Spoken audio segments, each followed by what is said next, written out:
Olá, pessoal. Boa tarde. Como eu havia comentado com vocês, nós vamos realizar algumas aulas síncronas e outras aulas assíncronas, né?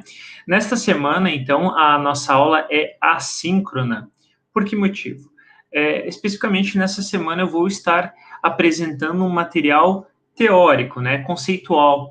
E por esse motivo, fica mais condensada a informação se a gente tiver uma apresentação que fale especificamente sobre os conceitos. Então, hoje, né, para essa semana, eu vou fazer essa apresentação. Nessa semana, eu vou estar falando sobre o controlador lógico programável, que é um dos focos da nossa disciplina, conforme a gente discutiu na semana passada, em relação à nossa ementa. E basicamente, eu vou estar explicando como funciona, quais são os módulos e etc. Né? Para essa semana não temos nenhuma atividade extra. Essa apresentação é uma apresentação muito importante. Nós vamos estar falando sobre alguns conceitos que eu vou apresentar hoje para vocês no decorrer do semestre. Então, por esse motivo também, eu preferi não passar uma atividade extra, para que vocês tenham o foco mais específico nesta apresentação, né? O foco mais direcionado para a apresentação em si, e não para as atividades. Bom, então com isso, eu vou compartilhar a tela aqui da apresentação com vocês, para que a gente comece a falar sobre isso.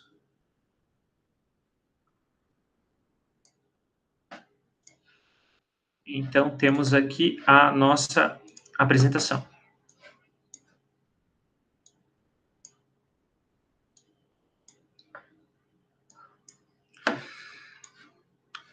Perfeito. Então, o foco, né, da apresentação de hoje é o CLP. Né? O CLP ele é um equipamento que é vastamente utilizado na indústria por algumas características que ele tem que são diferenciadas, que a gente vai estar abordando ao longo da apresentação. Então, aqui eu já tenho uma imagem de um CLP compacto, né, que é o equivalente ao CLP que a gente vai estar usando para fazer as simulações nas aulas práticas. É um componente bem interessante porque ele tem um valor, né, um custo menor. Então, por esse motivo, ele também é utilizado em diversas áreas, né, não só para grandes indústrias. Né.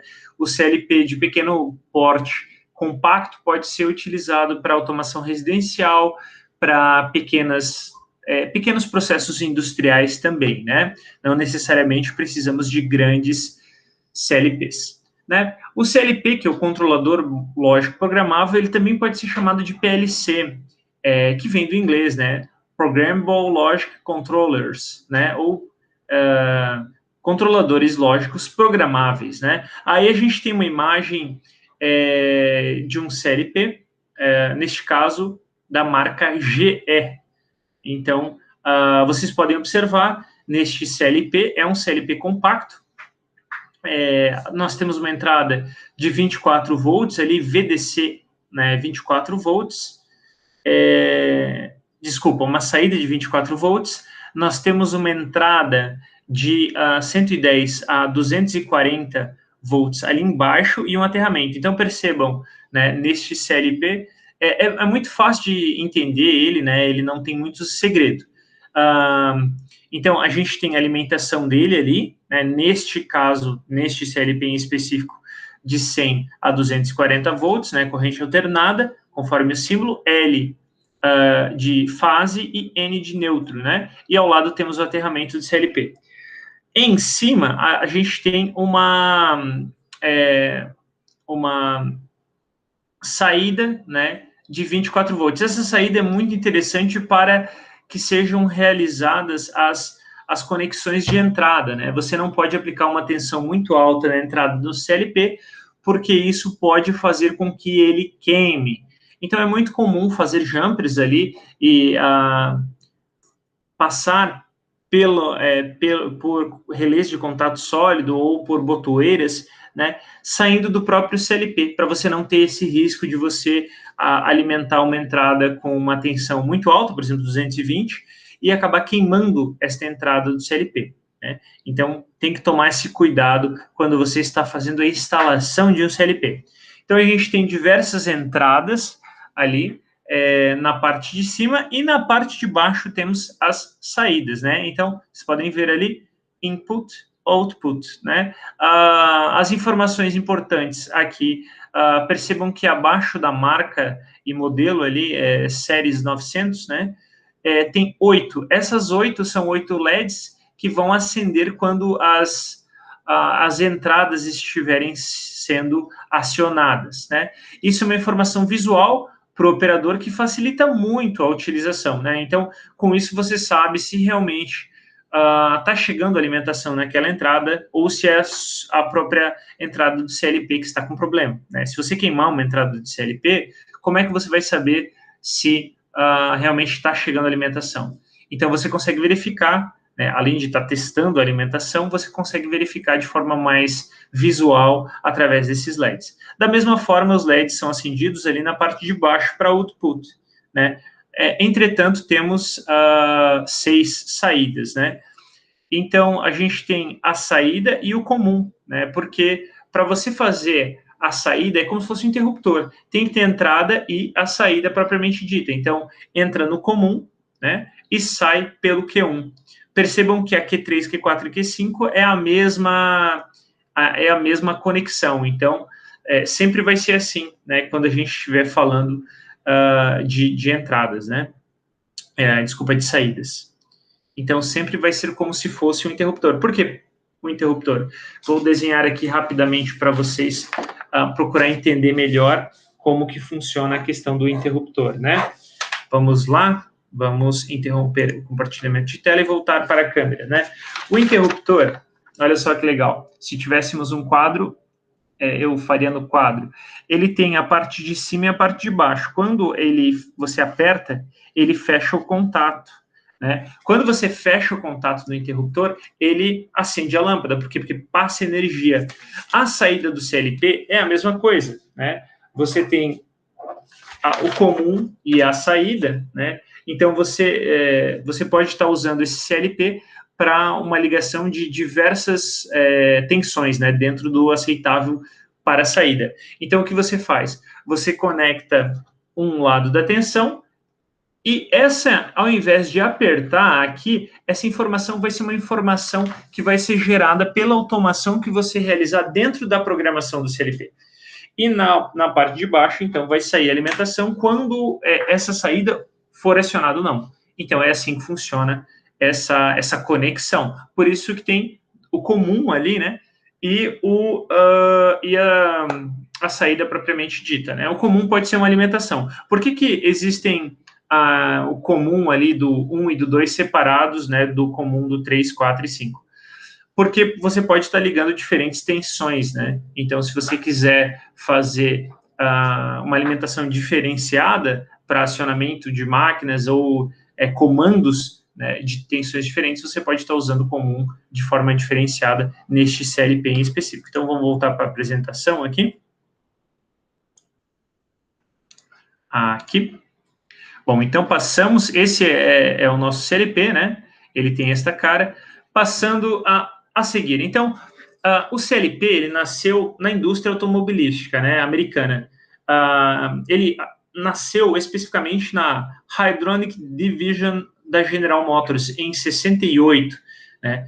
Ele nasceu por quê? Porque havia uma grande dificuldade de mudar uma lógica de controle de um painel de comando a cada mudança de linha de montagem. Então, se você tem uma linha de montagem que é dinâmica, né, você precisa estar atualizando o tempo, atualizando certas ações em função da mudança dos produtos, você teria que fazer uma troca de painel, algo que utilizaria muitos componentes, né, porque você teria que usar outros componentes para fazer a mesma coisa, né, para você fazer essa mudança. Entretanto, se você usar um CLP, você apenas pode tá clicando ali, né, tá mudando a lógica de programação dele e automaticamente ele vai funcionar, né? Por exemplo, por um tempo, né, para um temporizador.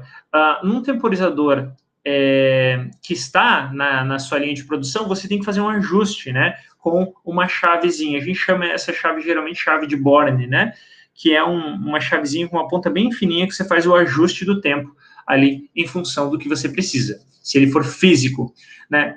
Imagina você está fazendo o ajuste do tempo ali de forma manual, isso não dá, né.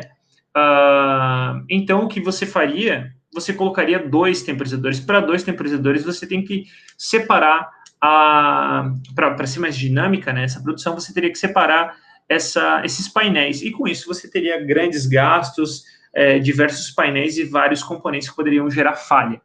Né? Com o CLP, não, você simplesmente muda uma linha de comando, faz uma atualização no CLP, que pode ser dada por uma entrada, e você tem o sistema todo atualizado, né? Então, por isso que ele começou a ser utilizado nessa divisão aí, né, da General Motors, e é vastamente utilizado hoje em dia.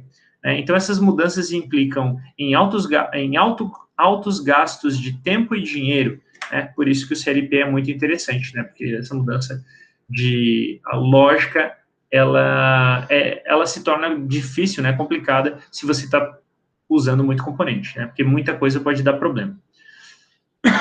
Então, continuando sobre a história do CLP, em 72 se iniciaram, voltando, né? Ele começou ali em 68, depois de 4 anos, em 72, a gente teve algumas funções de temporização e contagem, né? Que são as funções que são mais utilizadas no CLP, temporização e contagem, né? Porque, basicamente, elas substituem componentes físicos, né? Que são o temporizador ou o contador, né? Então, em 73, logo em seguida, surgiram operações aritméticas, manipulação de dados, comunicação com computadores. Então, ele nasceu em 68, mas ele já teve uma crescente muito rápida, né, devido à sua aplicabilidade, né. Então, em 74, comunicação homem-máquina, essa interface, né, é uma interface. O que significa uma interface homem-máquina, né, uma IHM?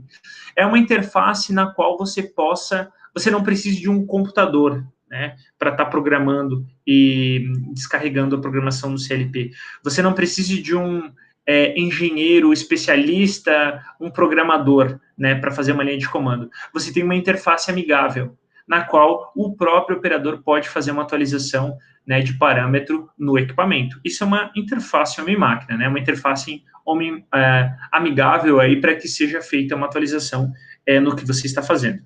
Então, em 75 você já teve a maior capacidade de memória e controles analógicos, né? Lembrando, né, qual que é a diferença de controle analógico e controle digital? A gente vai ver isso em detalhe, mas já dando uma prévia, controle digital você só tem a resposta sim ou não, né? Está desligado, não está ligado. E num controle analógico você tem uma variação proporcional, então você consegue uma variação muito maior do que um controle digital. Existem aplicações para o controle analógico e aplicações para controle de forma digital, né? Saídas e entradas analógicas digitais. Vamos falar isso numa apresentação específica adiante, sobre os componentes que são utilizados dentro do CLP, né? Para se comunicar, aliás, com o CLP. E em 75, né, nasceu dentro do CLP o controle PID, proporcional integral derivativo. Esse controle é um controle extremamente útil para linhas de produção, principalmente quando você tem uma dinâmica de produção, né? Você tem, por exemplo, assim, uma máquina que você precisa estar realizando um controle de temperatura, um controle de vazão, um controle pressão, né? Você não pode criar variações abruptas, né? O que é uma variação abrupta? É uma variação, você está em 0, você joga em 100. Isso aí pode dar problema no teu material, no teu processo do equipamento. Então, você precisa de uma variação que seja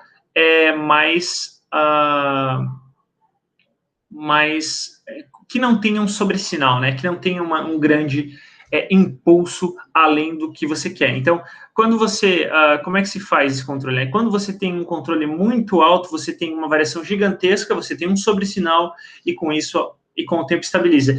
Essa variação que se chama de sobressinal, essa variação abrupta, pode causar queima de equipamento, faz com que o processo se torne mais lento, né? E isso não é interessante em termos de produtividade.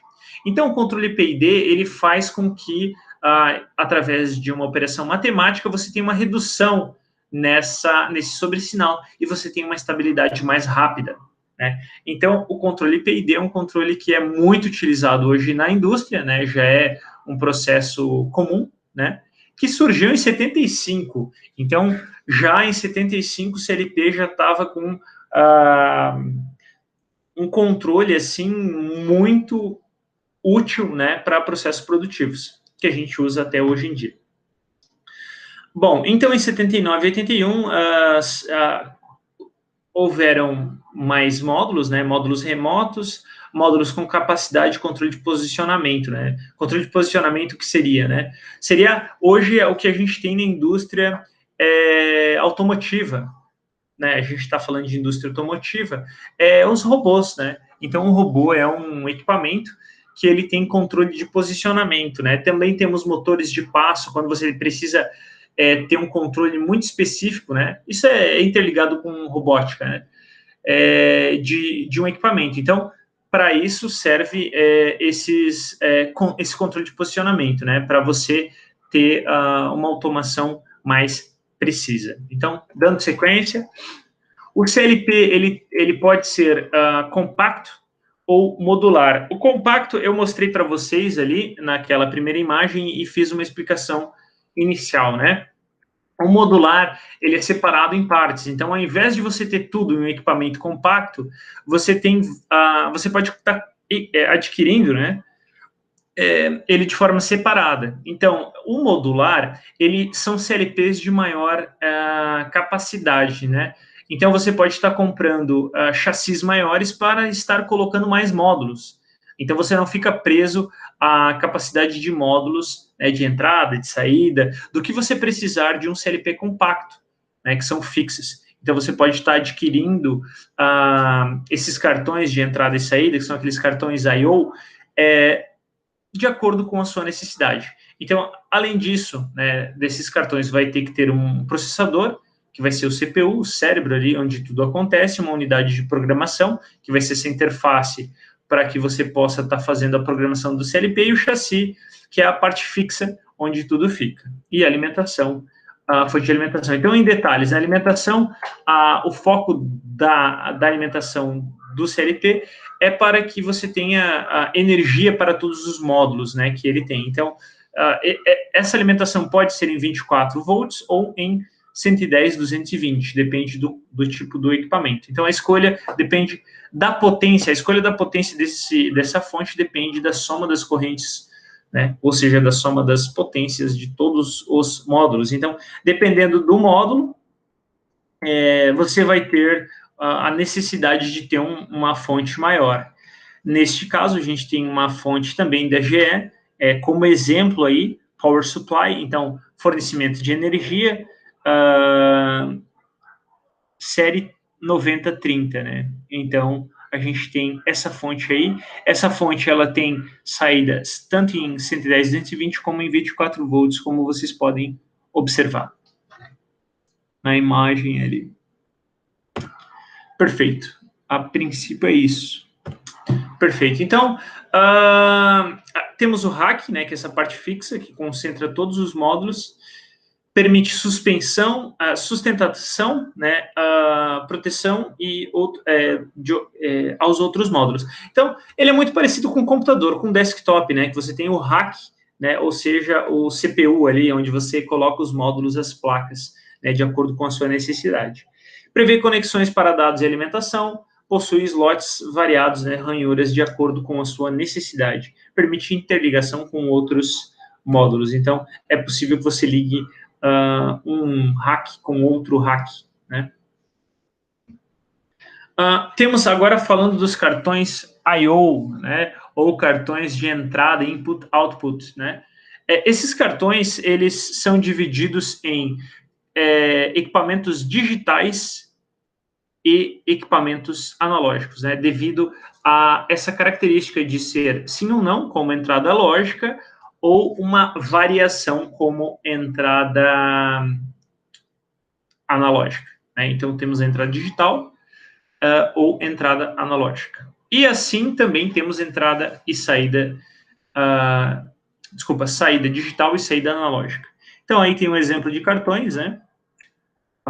A gente vai falar mais em detalhes sobre o que são entradas e saídas analógicas e digitais com a apresentação de componentes dessas entradas.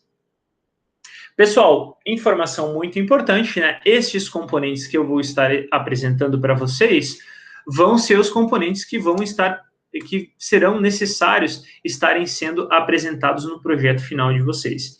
Então, as informações destas apresentações teóricas são muito importantes para vocês começar a entender o projeto como um todo, né? Em relação à nossa ideia final do projeto da disciplina. Bom, além do... A gente estava falando dos módulos, temos o processador, né, que a função é executar instruções previamente programadas. Então, você programa no computador, ele tem o próprio processador dele para estar executando. Então, ele tem uma memória, ele tem bateria, capacitor, ele controla dispositivos de entrada e saída e canais de comunicação. Esse capacitor, para que ele serve? Ele serve para, na falta de energia, o teu contador, né, permaneça, ele tem uma bateriazinha também, permaneça com o número, né? Então, se você tiver uma linha de produção e você desligar a máquina, se você não reiniciar a contagem, ele vai permanecer com o número de equipamentos ou de produtos que passaram por ali, né? Então, isso também é uma informação importante porque contadores são retentivos, né? Eles armazenam a informação. Bom, temos a unidade de programação, que basicamente é uma interface, né, para que você tenha acesso à programação do seu CLP em um computador, né, que você tenha à disposição para estar realizando esta programação.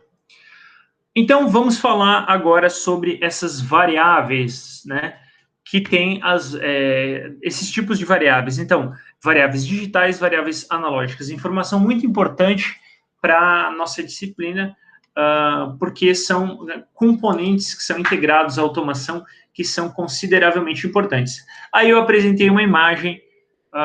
Vocês sabem qual é a diferença aí, pessoal?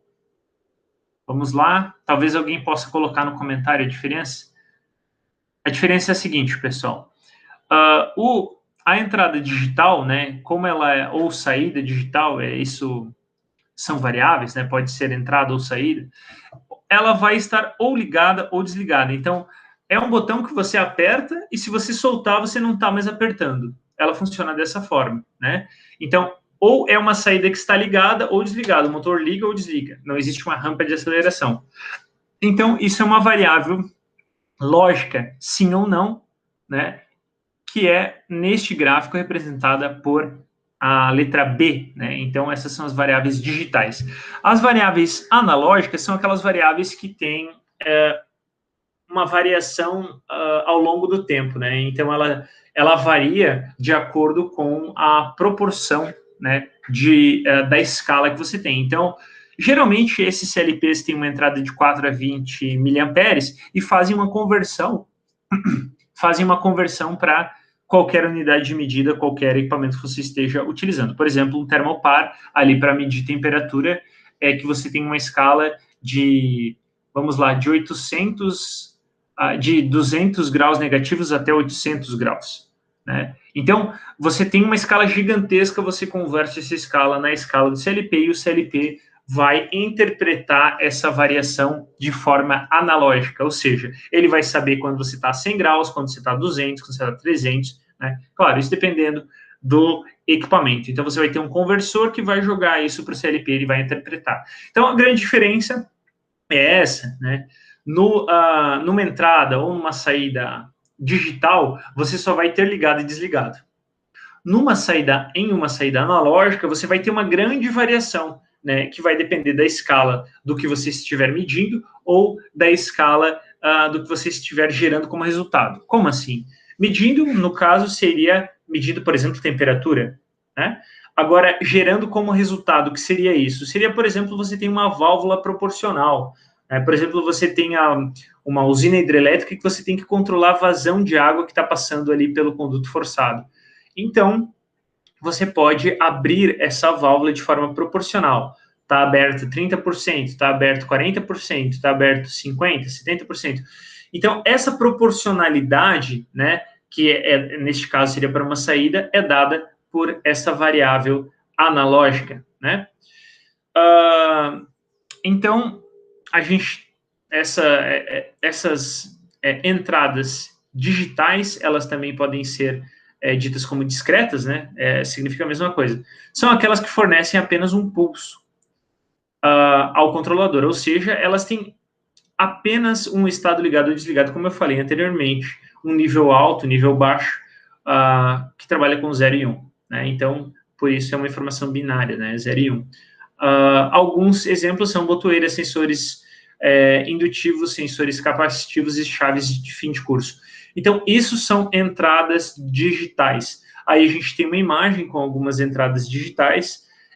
Temos aqui uma botoeira ali no A, né? Ali a gente tem vários tipos de botoeira. Temos uma botoeira de seleção, né? Temos uma botoeira com retenção nos contatos, que é aquela botoeira de emergência vermelha, né? Que quando você aperta ela fica pressionada, você tem que girar ela para ela voltar no estado natural. E temos algumas botoeiras sem retenção nos contatos. Então, temos aquela vermelhinha ali que está meio virada para a esquerda e a verde e a verde e vermelha, né, que também está sendo apresentada ali, sem retenção nos contatos com retorno por mola. Essa botoeira, quando você aperta, se você soltar, ela volta. Então, você tem que, de alguma forma, criar uma lógica para que quando você aperte, a informação fique armazenada. Então, a gente vai aprender dentro da programação de CLP que existem formas de você fazer isso, né, através do set reset, contato selo. Bom, veremos isso em detalhes nas apresentações sobre lógica.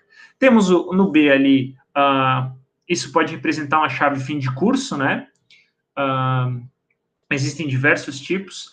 Temos no C ali um equipamento que representa uma cortina, né, de laser, por exemplo, para NR12, né? Equipamentos que estão na indústria, eles precisam ter uma segurança, né, para o operador. Então, por exemplo, você tem uma prensa, a gente vai fazer lógica para isso, né, no CLP, você tem uma prensa, quando o operador abre a porta, por a porta abrir, você já desliga a prensa, mas vamos imaginar que este sensor de porta abrindo não funcione, ou o vidro esteja quebrado, né, o que vai acontecer? Se o operador colocar a mão, vai ter essa cortina, né, esse sensor que vai medir, vai detectar que alguma coisa está passando ali e com isso não vai atuar, né? Não vai realizar a prensa e com isso vai garantir a segurança do operador, do colaborador.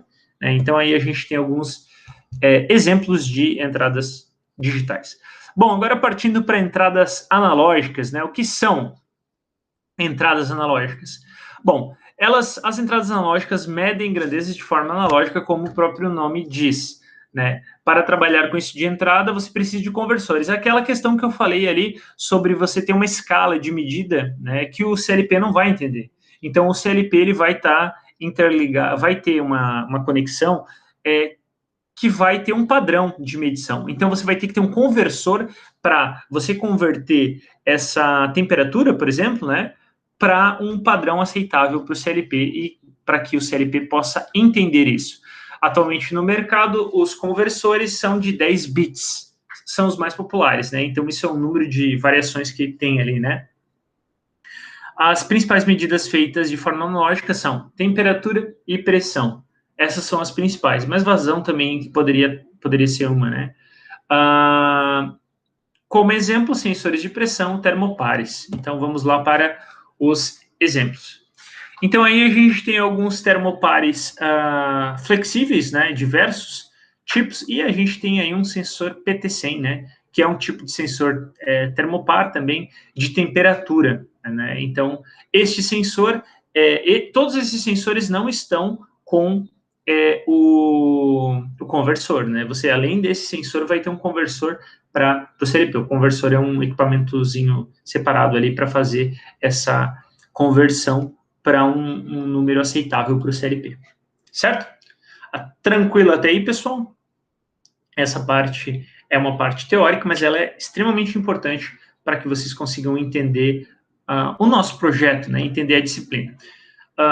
Bom, então, além das entradas, dos componentes ali de entradas que vão estar interligados no CLP, nós vamos ter a saída, né?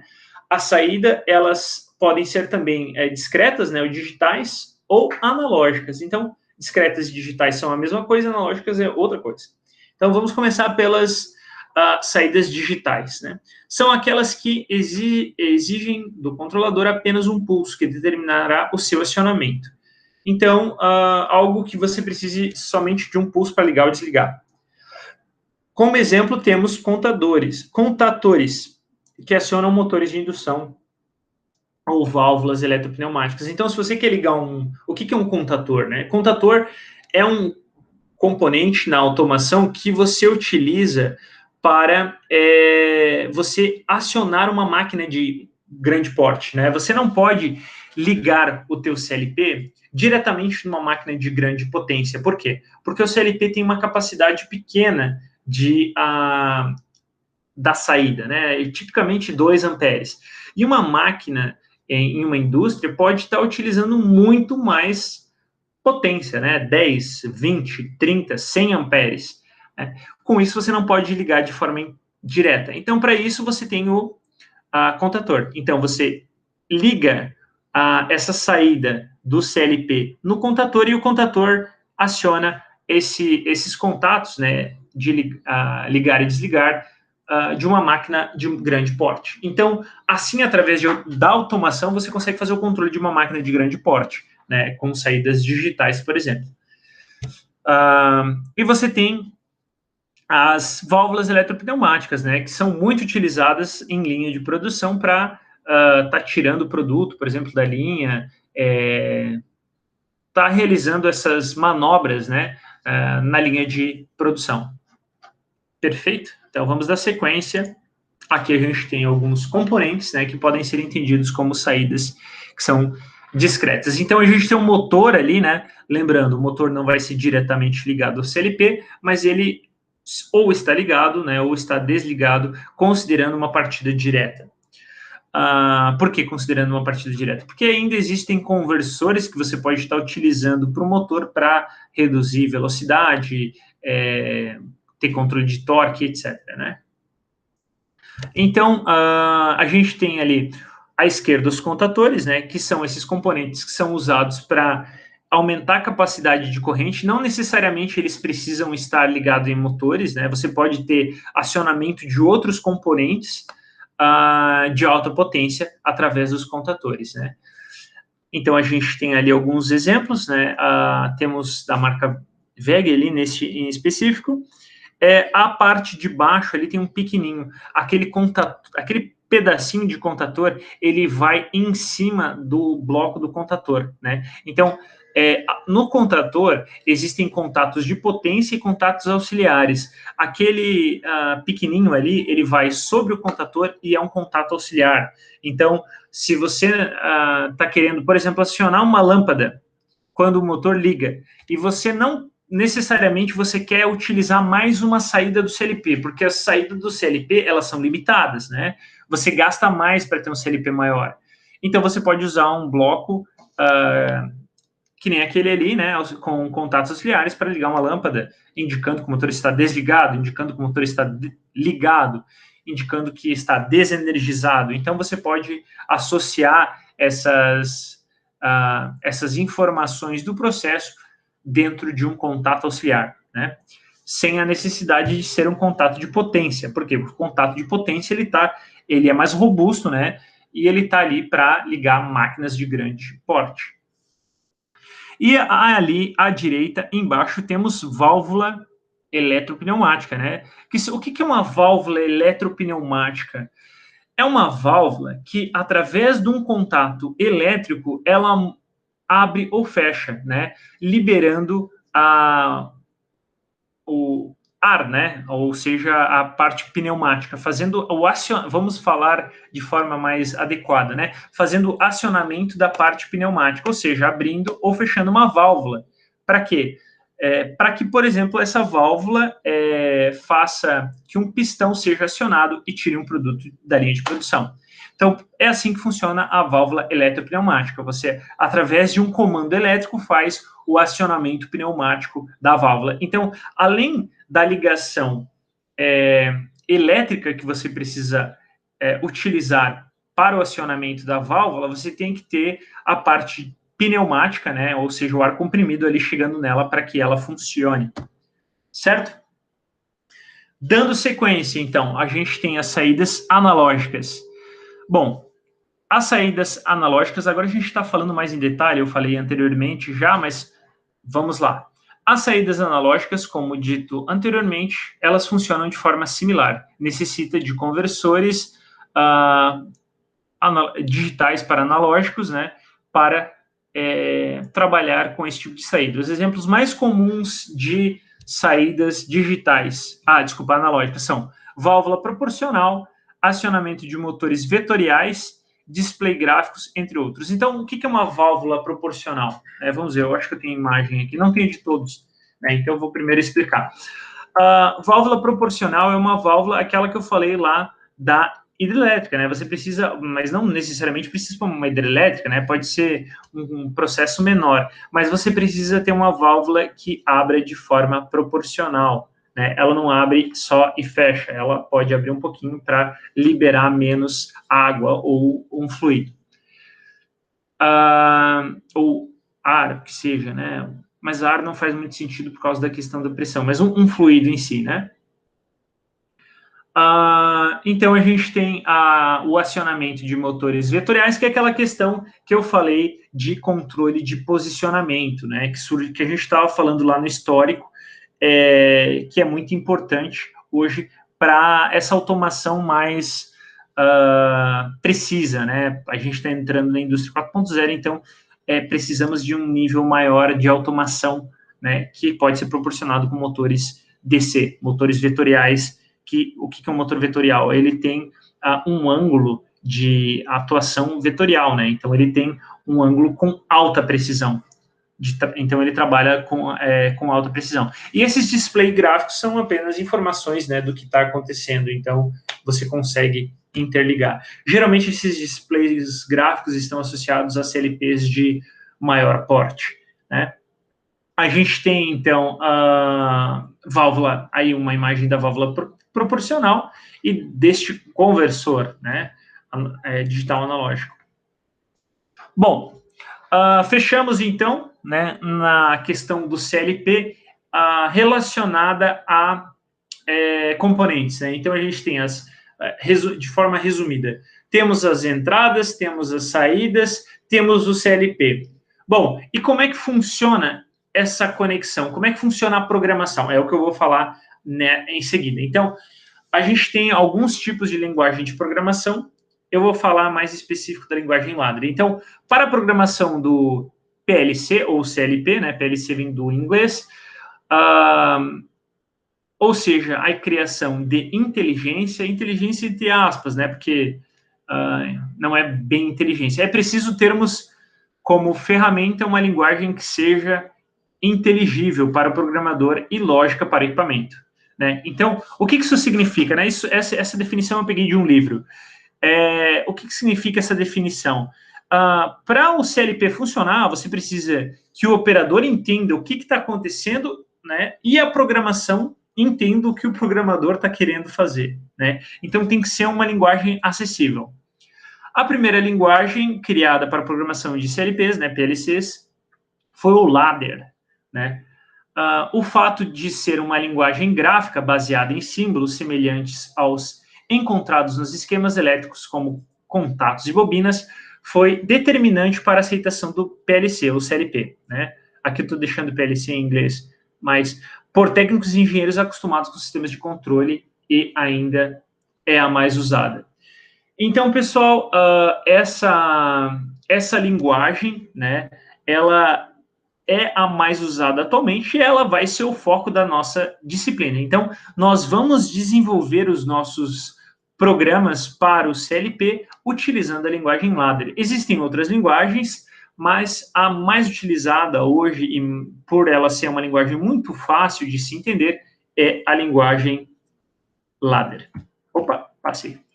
Bom, eu ainda não falei por que o CLP é tão importante, né? A gente está falando muito do CLP, mas por que o CLP é um componente tão importante para a automação, né? Alguns acadêmicos já vieram me questionar, mas professor, eu posso fazer a mesma coisa que um CLP faz com outros equipamentos, né? Eu posso usar um microcontrolador, eu já tenho algumas plataformas embarcadas com entradas e saídas, eu posso usar um Arduino, por exemplo, né? Eu posso usar outro tipo de microcontrolador. Bom, isso é verdade, vai funcionar. Mas por que isso não é tão comum, né, em uma automação industrial? Por causa da robustez, pessoal. O CLP é um componente que ele foi desenvolvido para você fazer, por exemplo, lá mais de 100 mil operações, né, trocas, acionamentos sem dar defeito. Então, esses microcontroladores, ou até controladores maiores, né, FPGA, o que for, eles não têm a robustez total, necessária, né, que você tem no CLP. Então, você até pode ter um controlador que você vai desenvolver para ter a robustez de um CLP, mas se você desenvolver um equipamento que tem essas características com uma interface mais simples, provavelmente você vai estar desenvolvendo o CLP, entende? Então, por isso o CLP é muito utilizado. Uma das principais, vantagens nele é a robustez, né? Por esse motivo, ele substitui vários componentes móveis. Por quê? Porque geralmente ele não dá problema. É um equipamento realmente robusto. Bom, as linguagens que a gente estava falando, né, do CLP, elas não se limitam somente a ladder. Então, de acordo com a IEC 61131-3, essa IEC define 5 tipos de linguagens para programação, que são lista de instruções, texto estruturado, linguagem ladder, diagrama de blocos e diagrama sequencial. Bom, todas essas linguagens, elas podem ser usadas para você estar programando o seu CLP. A gente vai ver em específico a linguagem ladder. Começando por aqui, né? Então, agora a gente vai fazer uma prévia introdução da linguagem ladder. Depois dessa aula de hoje, dessa semana, que é uma aula mais conceitual, a gente vai fazer uma aula prática, né? Com a apresentação de algum assunto, mas também com o desenvolvimento de alguma lógica para vocês terem contato já com o CLP. Então, a gente tem aqui um contato normalmente aberto, um contato normalmente fechado e uma bobina. Então, as entradas e saídas físicas do processo, elas vão estar representadas dentro da programação como esses contatos, né, que podem ser normalmente abertos, normalmente fechados, de acordo com a sua necessidade. E a bobina, ela está relacionada a uma saída. Então, aí você tem as entradas e as saídas, né? Então, aqui a gente tem um exemplo de aplicação, né, desta programação. Então, a gente tem aqui uma partida direta, que é uma partida muito utilizada em máquinas, né? Por que ela é muito utilizada em máquinas? Porque, primeiro, né, o botão sem retenção nos contatos, a botoeira, né, é uma botoeira que é robusta também, né? Então, é uma botoeira muito utilizada nas linhas de produção. Só que como ela tem retorno por mola, se você soltar, ela desliga, né? Ela para de acionar. Então, você precisa criar uma lógica para que quando você aperte, o processo continue ligado, né? Ou seja, sendo acionado. Para isso, a gente usa o contato selo. Então, no contato selo, se você apertar ali o S1, ele vai acionar, vai alimentar o K1 e o próprio K1 vai se realimentar, certo? Então, no contato selo, você tem o próprio processo se realimentando. por isso ele é muito utilizado. Além de que, se você apertar o S0, ou seja, cortar energia, ou se faltar energia, o processo não volta a ser acionado de forma automática. Um operador precisa fazer isso. Por que isso é importante? Porque se faltar energia, né, e algum operador tiver tentando organizar a produção, a máquina não pode voltar de forma automática, porque isso pode colocar o operador em risco, né? Então, para isso, você precisa ter um novo acionamento para voltar à produção. Por quê? Porque faltar energia não é uma coisa natural, né? Desligar uma máquina, uma emergência não é uma coisa natural. Então, é necessário que você pare a máquina e só acione ela novamente quando você realizar uma ação. Ou seja, você sabe que está tudo certo, você realiza essa ação. Então, por isso que essa partida é muito utilizada. Então, trazendo essa partida para o CLP, eu tenho uma saída, uma entrada ali representada por I00, né, fechada, uma entrada aberta para o acionamento. Depois do CLP vocês vão ver que isso é muito simples. E a saída, né, que é o Q, no caso tá no O aí, mas do CLP vai ser um Q00, né? Percebam que essa saída, além dessa parte que vai representar uma parte física da saída, a gente tem um contato como se fosse auxiliar aqui, né? Este contato auxiliar, que é um contato auxiliar no caso de uma partida direta, ele serve para manter energizado esse motor. Essa vai ser a primeira lógica que a gente vai estar realizando com o nosso CLP, certo? Então, aqui, pessoal, a gente tem a parte física, né, do CLP.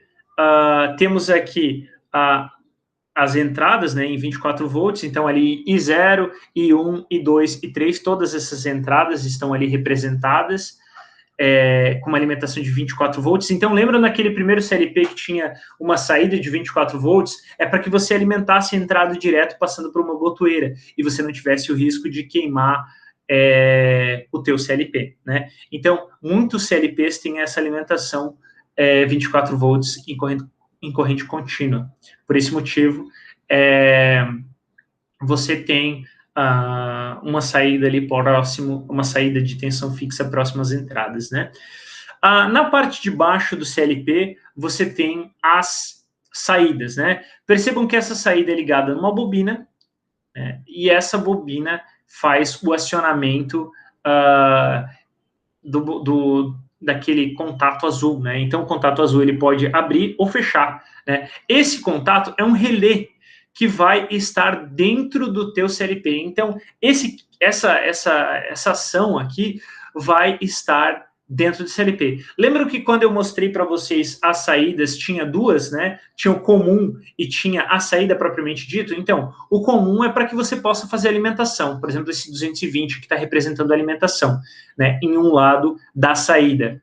E ao outro lado da saída, essa saída aqui que pode variar, né? Que vai ser sim ou não, né? Dependendo da sua lógica de programação. Certo? Então, aí você vai poder, por exemplo, estar acionando uma contatora representada por esses contatos A1 e A2, né? Uma contactora. Então, ali a gente teria a bobina de uma contactora. Bom, além desses comandos básicos, né, a gente pode entregar algumas funções lógicas no ladder. Essas funções geralmente era o que eu cobrava em prova, né? Porque elas são um pouquinho mais difíceis, então requerem um pouco mais de atenção de vocês. Como nesse semestre não teremos prova, então prestem atenção apenas para título de aprendizado, né? Apenas não, né? Mas para título de aprendizado.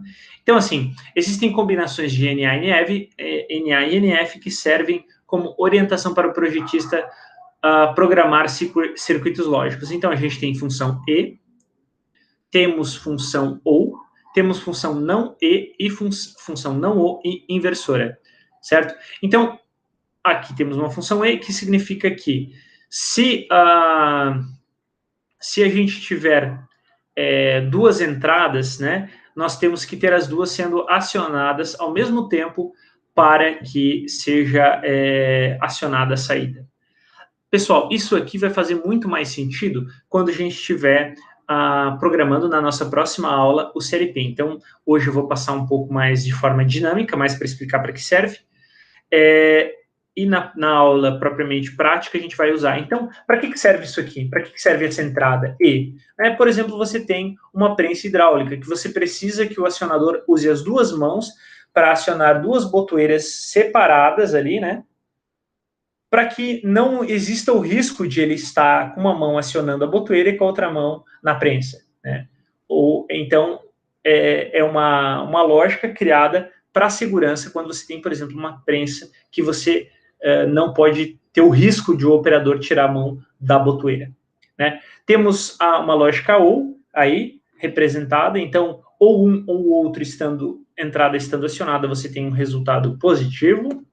Temos uma entrada NAND, que é não E, ou seja, somente se as duas... É o contrário, né, da OU, né? Exatamente o contrário da OU. Então, é não E. Somente se as duas estiverem sendo acionadas, você vai ter uma informação 0. Ou seja, se as duas estiverem sendo acionadas, você vai ter uma informação falsa, né? A gente tem que tomar cuidado com as nomenclaturas, né? O acionamento não significa, nestes casos aqui, né, não significa ser uma informação verdadeira. O acionamento significa você estar mudando de operação. Então, se é normalmente fechado, quando você aciona essa botoeira, você torna ela aberta. Se ela é normalmente aberta, quando você aciona essa botoeira, você torna ela fechada, certo? A informação ser verdadeira ou falsa é quando, no fim do processo, você tem um resultado, né? Sendo verdadeiro, você vai ter um acionamento da saída. Sendo falso, você não vai ter nada, né? Você não vai ter uma atuação, certo? A saída também pode ser uma saída inversa, né? A gente vai ver isso também na programação adiante. Então, a gente tem NOR, né? Não ou seja, neste caso é o contrário, somente quando as duas estão desligadas, você tem a informação ligada. Em todas as outras situações, você vai ter a informação desligada, a informação negativa, né? Não positiva. Inversora é para você inverter um comando, então quando você pressiona, você desliga, e quando você...